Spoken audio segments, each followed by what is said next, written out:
ada beberapa syarat agar doa kita dan ruqyah kita ini dijabah oleh Allah Subhanahu wa Ta'ala. Kali ini saya mengambil referensi dari kitab Ar-Ruqyah Asy-Syar'iyyah karya Muhammad Mutawalli Asy-Sya'rawi. Apa saja kita ikuti setelah ini.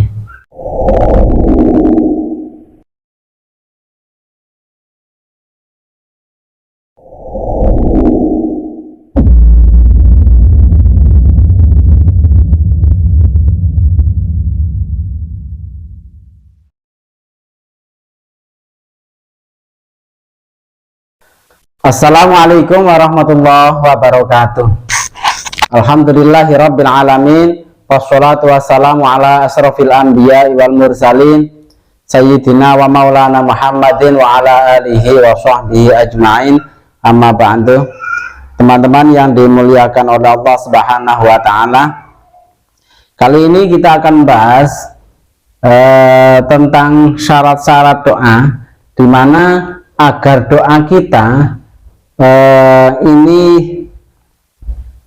cepat dijabah oleh Allah Subhanahu wa Ta'ala, atau Allah itu mengijabahi doa kita.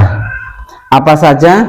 Saya mengambil dari kitab Ar-Ruqyah Asy-Syar'iyyah karya Muhammad Mutawalli Asy-Sya'rawi, ini di halaman 210. Di sini menerangkan tentang adabud doa. Langsung saja, liddu'ai syurutun wa adabun. Untuk doa ini ada beberapa syarat dan ada beberapa adab yang bagi mura'atuha. Seyogianya kita itu melaksanakan apa dari syarat-syarat dan doa adab dari doa tersebut. Yang pertama aklul halal. Ya. Yang pertama aklul halal. Jadi agar doa kita, ruqyah kita ini dijabah oleh Allah Subhanahu wa Ta'ala, maka kita itu dituntut untuk selalu menjaga makanan kita, selalu menjaga minuman kita. Apapun yang masuk dalam tubuh kita, ini usahakan benar-benar sesuatu yang halal, baik halal dalam zatnya maupun halal dalam pengadaannya. Ada yang halal dalam zatnya tapi tidak halal dalam pengadaannya. Misalnya sesuatu itu halal tapi hasil dari mencuri, sesuatu itu halal tapi hasil dari merampok. Ada kalanya zatnya sendiri memang halal, zatnya sendiri memang haram. Ini seyogianya kita itu menjaga makanan dan minuman kita yang masuk dalam tubuh kita ini di benar-benar sesuatu yang halal. Karena apa? Setiap makanan atau minuman yang kita minum masuk ke dalam tubuh, nanti hilangnya makanan dan minuman yang sudah masuk ke dalam tubuh ini 40 hari ke depan baru benar-benar itu bersih keluar dari tubuh kita. Kalau hanya 1-2 hari mungkin hanya kotoran yang keluar, tapi kalau 40 hari sampai zat-zatnya itu sudah keluar dari tubuh kita. Jadi sekali kita makan halal 40 hari ke depan baru makanan yang kita makan itu baru habis, selesai keluar benar-benar dari tubuh kita. Ini yang pertama. Yang kedua, ayat wa huwa muqinun bil ijabah. Yang kedua itu seyogianya ketika kita berdoa, kita itu yakin bahwa Allah itu akan mengijabahi. Ya. Bukan hanya husnudzon, tapi yakin bahwa Allah itu akan mengijabahi. Tapi kalau kita doanya setengah-setengah, mungkin dijabah mungkin tidak, atau ragu Allah akan mengijabahi atau tidak, maka ini bukan adab kita dalam berdoa pada Allah Subhanahu wa Ta'ala. Nah, yang kedua itu syaratnya yakin bahwa Allah itu akan mengijabahi doa kita. Itu yang kedua.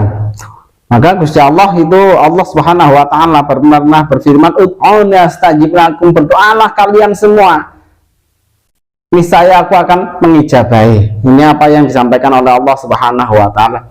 Yang ketiga, Allah yakuna qalbu ghafilan, hatinya ini tidak lupa pada Allah, hatinya itu selalu ingat dalam berdoa itu pada Allah Subhanahu wa taala. Jangan hanya bibirnya berdoa tapi hatinya tidak nyambung pada Allah. Ini yang ketiga. Yang keempat, Allah yad'u bima fihi ismun. Bima fihi ismun. Tidak berdoa pada sesuatu atau tidak meminta pada Allah atas sesuatu yang perbuatan itu dosa. Misal kita itu jangan meminta sesuatu yang perbuatan itu dosa. Ya Allah, saya minta nomor togel misalnya. Ya Allah, saya minta itu nomor togel online misalnya. Ini tidak boleh. Ini bukan adab orang dalam berdoa. Qati'atur rahmin, atau tidak boleh berdoa atau meminta pada Allah untuk qati'ur rahim, ya, memutus persaudaraan.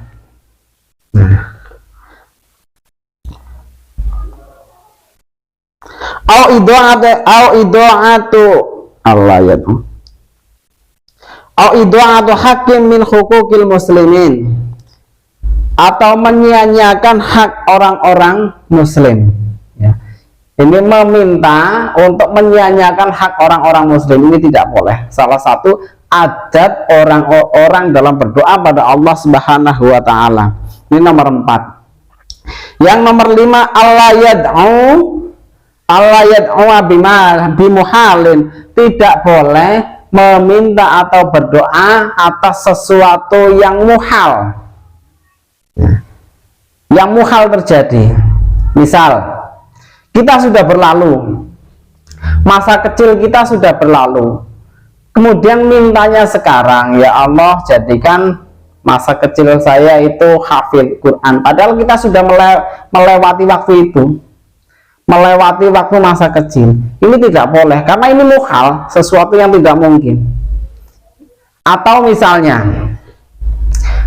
meminta seseorang sudah meninggal, sudah dinyatakan meninggal, kemudian kita doakan, ya Allah mudah-mudahan meninggal husnul khotimah. Nah, padahal sudah meninggal, namanya khotimah itu pungkasan, khotimah itu masa-masa akhir, perpisahan antara hidup dan mati. Nah ini namanya khotimah, pungkasan, terakhir. Husnul khotimah itu baik dalam akhir hayatnya, sementara seorang itu sudah melewati akhir hayat, sudah meninggal. Jadi ini juga muhal, tidak mungkin, karena sudah berlalu. Seperti kita berdoa, ya Allah jadikan masa kecil saya itu sebagai anak yang hafid Al-Quran. Nah, ya Allah mudah-mudahan orang tua saya yang sudah meninggal itu meninggal husnul khotimah. Husnul khotimah kan sudah berlalu, khotimahnya sudah berlalu. Baik husnul khotimah atau su'ul khotimah itu tidak mempengaruhi. Makanya kalau ada orang yang meninggal, doanya, ya Allah mudah-mudahan amal ibadahnya diterima oleh Allah, dosa-dosanya diampuni oleh Allah Subhanahu wa taala. Nah ini kan cukup, nggak usah berdoa semoga husnul khotimah, karena ini sudah berlalu, khotimahnya sudah berlalu. Wa min adabihi ayyahtariyal awqat al-fadilah, ya. Yang selanjutnya, adab dari orang yang berdoa itu memilih waktu-waktu yang fadilah. Waktu-waktu fadilah itu banyak. Waktu yang bersifat harian, waktu yang bersifat bulanan, waktu yang bersifat tahunan juga ada. Nah ini nanti kita akan membahasnya dalam lain kesempatan, ya, waktu-waktu fadilah dalam berdoa. Mudah-mudahan sedikit ini ada manfaatnya buat kita semua.